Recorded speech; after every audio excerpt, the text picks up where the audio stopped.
বাঁধন ছাড়া রাজকুমারী।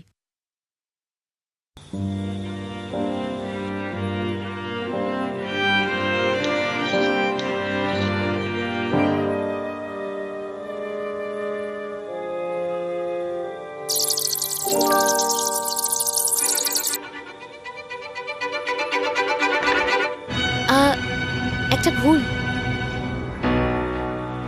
একজন রাজকুমারী, একজন রানী, তাদের আচরণ কখনোই ভুল হতে পারে না। আপনার খাবারটা আমার আর খেতে ইচ্ছে করছে না। আমি খুব দুঃখিত মা।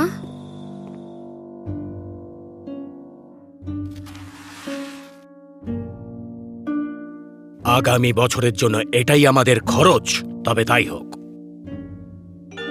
কিন্তু বাবা, আমরা তো একটা বড় পাখি রাখবার জায়গা করব বলে ভেবেছিলাম, কিন্তু সেই টাকার কথা তো এই লিস্টে উল্লেখই নেই।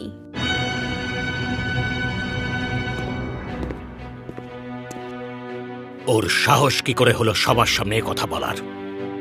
বাবা, আমি ক্ষমা চাও। আমি আমি খুব দুঃখিত বাবা। আমাদের যদি কথা বলা বারণ থাকে তাহলে আমরা সবাই যাই বা কেন? কারণ আমাদেরকে এরকমই বলা হয়েছে। স্বাগত স্ট্যান্টন, তুমি ছাড়া এটার মধ্যস্থতা আর কেউ করতে পারত না। আপনার অসীম দয়া মহারাজ। এই সুন্দরী কন্যাটি কে? এ আমার মেয়ে এলিজা। মহারাজ, এটা আপনার জন্য।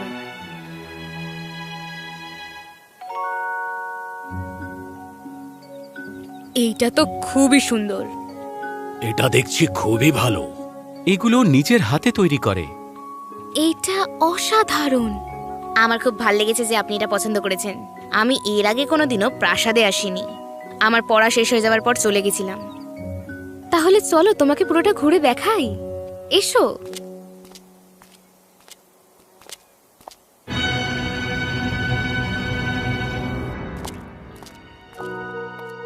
সত্যি এটা খুব বড় একটা লাইব্রেরি। দারুণ। এটা তো পুরো শহরটার মতোই বড়। একদমই নয়। তুমি তুমি তোমার চুল বাঁধনি কেন?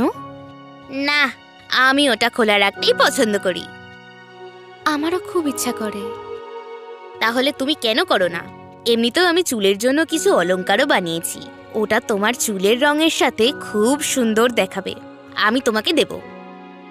কিন্তু আমাকে ক্ষমা করবেন রাজকুমারী, আমি একটু বেশিই বলে ফেললাম। না না, এরকম কোনো ব্যাপার নেই। দয়া করে আমাকে অ্যান্ড্রিয়া বলে ডাকো, না হলে হয়তো আমি নিজের নামই একদিন ভুলে যাব। অ্যান্ড্রিয়া, ঠিক আছে তাহলে। আমি তোমার ওই অলংকারগুলো দেখতে খুবই ইচ্ছুক। কিভাবে বানাও? তাহলে একদিন আমার স্টুডিওতে এসো। ঠিক তার পরের দিনই রাজকুমারী এলিজার ওয়ার্কশপে গেল। বাহ, এই পেইন্টিংগুলো দেখতে তো খুবই অসাধারণ হয়েছে। যেটা আমি প্রকৃতিতে দেখি সেটাই আমি আঁকি।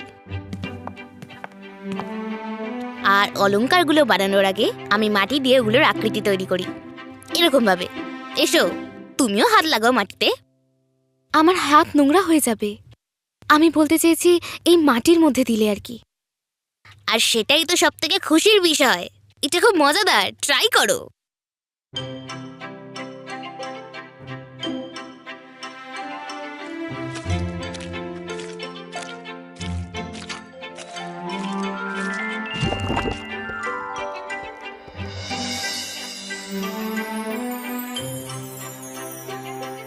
অ্যান্ড্রিয়া, তুমি তো খুব সুন্দর বানিয়েছো। আমি তো খুব মজা পাচ্ছি এটা করে।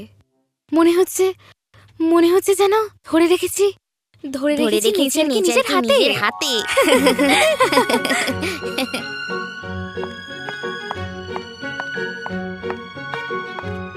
ও কোথায় গিয়েছিল? ও এসেছে এলাইজের স্টুডিও থেকে। আমার মেয়ের চারপাশে ওকে দেখতে চাই না। আমাদের মেয়ের একটা বন্ধু দরকার। রাজাদের শুধু চাকর থাকতে পারে, কিন্তু কোনো বন্ধু নয়।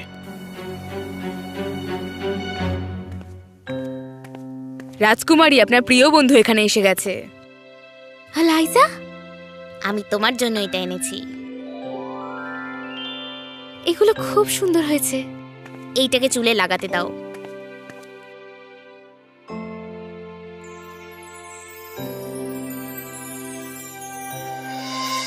তাহলে আমরা এখন বেস্ট ফ্রেন্ড, তাই তো? কি তাই না? তুমি তো রাজকুমারী, তুমি সেটা ডিসাইড করো।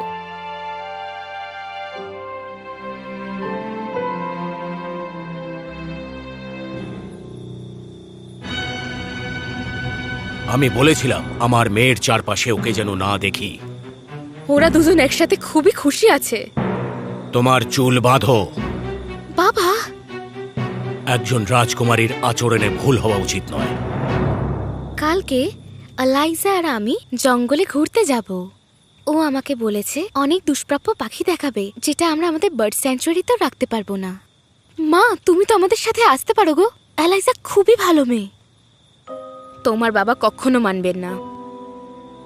মা প্লিজ। তোমার বাবা কালকে কোথাও বেরোচ্ছেন। উনি বেরিয়ে যাওয়ার পরে তুমি যেতে পারো। Thank you.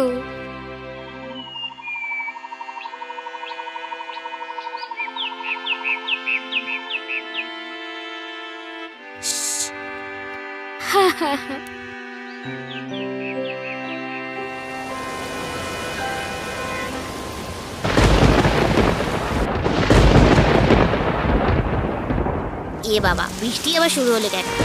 পালা!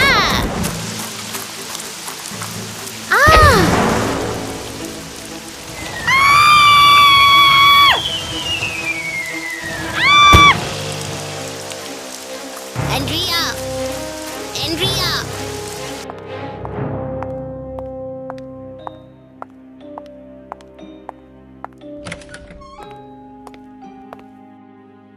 ও কেমন আছে? আমার একটু ভয় লাগছে। কি? ওর মনে হয় একটু চোট লেগেছে, ওর চোখের ক্ষতি হতে পারে। আমরা আশা করি ও তাড়াতাড়ি ভালো হয়ে যাবে। আমরা চেষ্টার ত্রুটি করব না, কিন্তু এটার সম্ভাবনা আছে যে ওর দৃষ্টিশক্তি হারাতে পারে।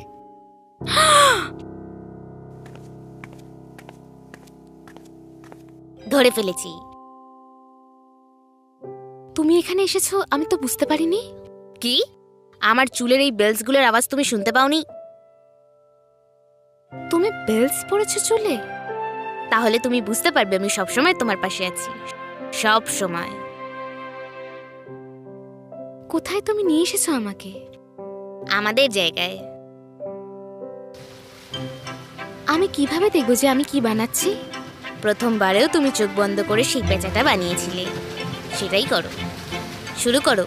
এটা ওই রকমই যেন নিজের হাতে প্রকৃতিকে ধরে রেখেছো।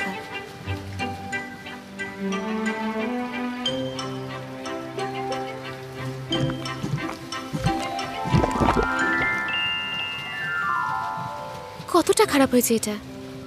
নিজের হাতে স্পর্শ করেই দেখো, তুমিও জানো এটা খুব সুন্দর। না, আমি জানি না এটা সুন্দর কিনা। আমি জানি না যে সবকিছু কিরকম দেখাচ্ছে। আর তুমি বুঝবে না আমার কতটা যন্ত্রণা। কখনো নয়। এইটা এইটা খুব সুন্দর হয়েছে, তাই না? তার মানে প্রকৃতি তোমাকে বোঝাতে চাইছে যে তুমি একদম ঠিক হয়ে যাবে। ততদিন পর্যন্ত আমিই তোমার চোখ। আমি তোমাকে কখনো কোনোদিন একা ছাড়বো না, কখনো না। আমার প্রিয় কন্যা। হ্যাঁ মহারাজ। আমার মনে হয় রাজকুমারের একটু বিশ্রামের প্রয়োজন। আমি বাবা। গুড নাইট মহারাজ। আমি ওই মেয়েটিকে এখানে আর দেখতে চাই না। ওই মেয়েটি এই দুর্ঘটনার কারণ। আপনি জানেন না মহারাজ, ওই মেয়েটা আমাদের মেয়ের কিভাবে সেবা করে চলেছে। আমাদের ওকে প্রয়োজন নেই। আমাদের অনেক চাকর আছে। ওর জন্যই আজকে আমাদের মেয়ে এই রকম ক্ষতিগ্রস্ত হয়েছে। না বাবা, এটা একটা অ্যাক্সিডেন্ট। ওর দোষ নেই এটাতে। অনেক হয়েছে। হয় তুমি ওকে এখানে আসতে বারণ করো, না হলে আমি করব। আমাদের মেয়ের ওকে প্রয়োজন। আমাদের মেয়ের ডাক্তারের প্রয়োজন। আমি ওর জন্য এই পৃথিবীর সেরা ডাক্তারটা এনে হাজির করব। এটা আমার সত্যিই মনে হয় আন্দ্রেয়া।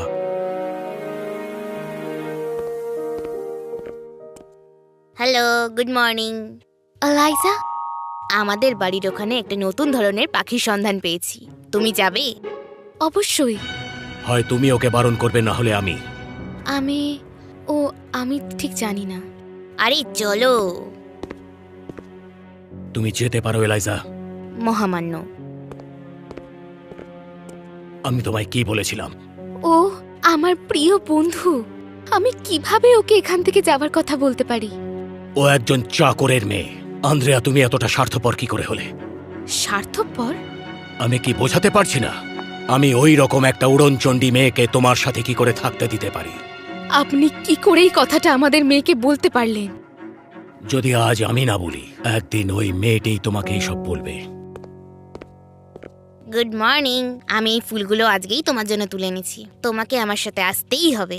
অনেক সুন্দর সুন্দর গোলাপ ফুটেছে গার্ডেনে। অনেক দূর থেকে তাদের সুবাস ভেসে আসছে। আচ্ছা, তো কি হয়েছে? না, সেরকম কিছু নয়। আমি শুধুমাত্র অন্ধ, ব্যাস এইটুকুই। তুমি অবশ্যই তোমার দৃষ্টি ফিরে পাবে, আমি জানি। কিন্তু আমি সেটা জানি না। সো প্লিজ আমাকে বাচ্চাদের মতন ট্রিট করা বন্ধ করো আর বেরিয়ে যাও। আমি জানি তোমার কতটা কষ্ট হচ্ছে। না, তুমি জানো না, আর তুমি এটা জানার চেষ্টাও করো না।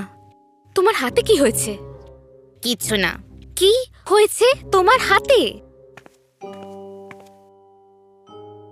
ও নিজের চোখটা বন্ধ করে চলার চেষ্টা করছিল বোঝার জন্য, কিন্তু সে পড়ে গেছে। কি? তুমি চেনো আমাকে, আমি একটু বোকা। কোনো ব্যাপার না, এটাতে একটুই কেটে গেছে। তুমি কেন আমাকে ছেড়ে যাচ্ছ না বলো? তোমাকে ছেড়ে চলে যাব যাকে আমি সব থেকে বেশি ভালোবাসি?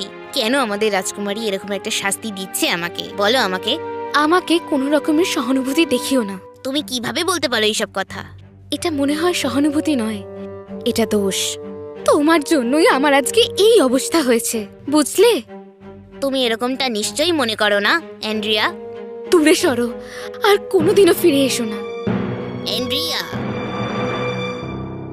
তাহলে এখন ও নিজের অসুখের হাত থেকে তোমায় রক্ষা করার চেষ্টা করছে। ওর ব্যথা কি শুধুই ওর?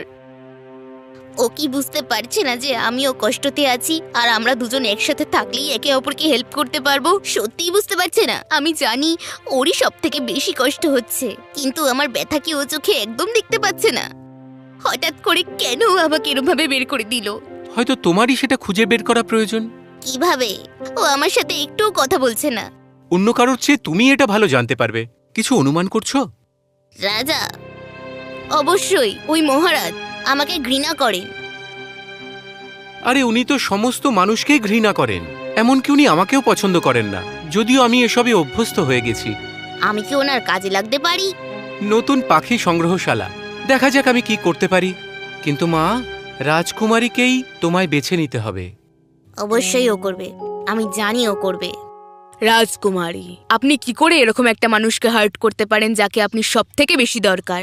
ও নিজের জীবনটা আমার জন্য নষ্ট করতে পারে না। রাজকুমারী, আপনার পাশে থাকা ছাড়া ও আর কিছুই চায় না এই জীবনে, কিন্তু ওকে এভাবে তাড়িয়ে দিয়ে আপনি ওকে খুবই যন্ত্রণার মধ্যে ফেলে দিয়েছেন। বন্ধুত্বের মধ্যে তখনই গভীরতাটা বেশি হয় যখন দুজন বন্ধু একসাথে থাকে। দূরত্ব দুজনকেই শেষ করে দেয়। আপনি কি করে ভাবলেন যে ওর মন খারাপ হবে না যদিও আপনার থেকে দূরে থাকে? কাউকে ভালোবাসলে তার পাশে থাকতে হয় রাজকুমারী। মহারাজ, আমার মেয়ে একজন দক্ষ পক্ষী বিশারদ। এই পাখি সংগ্রহশালার জন্য ও সম্পূর্ণ উপযুক্ত। এটা একদম সত্যি কথা মহারাজ। অবশ্যই মহারাজ, ও খুবই ভালো। ও রাজকুমারীকে খুব ভালো সাহায্য করতে পারবে। না, আমি সহমত নই। কিন্তু আমিও এটাতে রাজি বাবা।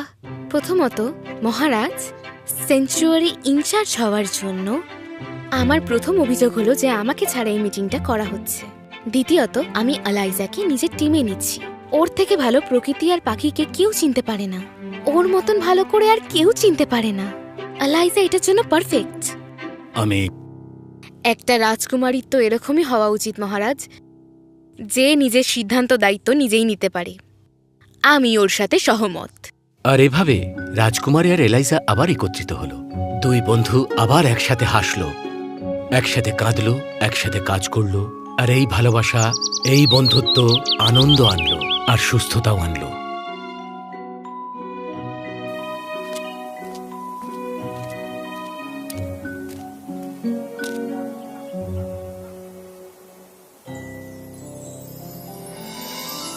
আমার মনে হচ্ছে আমি কিছু দেখতে পেয়েছি। ওখানে সবুজ রঙের কিছু আছে। হ্যাঁ, মালি ওখানে একটু আগেই একটা গাছ লাগিয়েছে। অ্যান্ড্রিয়া, অ্যান্ড্রিয়া, তোমার তোমার দৃষ্টি। হ্যাঁ, চলে এসেছে। এটা শেষ পর্যন্ত ফিরে এসেছে। যে খারাপ সময় পাশে থাকে তাকে এভাবেই সম্মান জানানো উচিত। যে মানুষ খুব দুঃখে এবং কষ্টে থাকে তাকে সবসময় ঠিক এইভাবেই সাহায্য করা উচিত।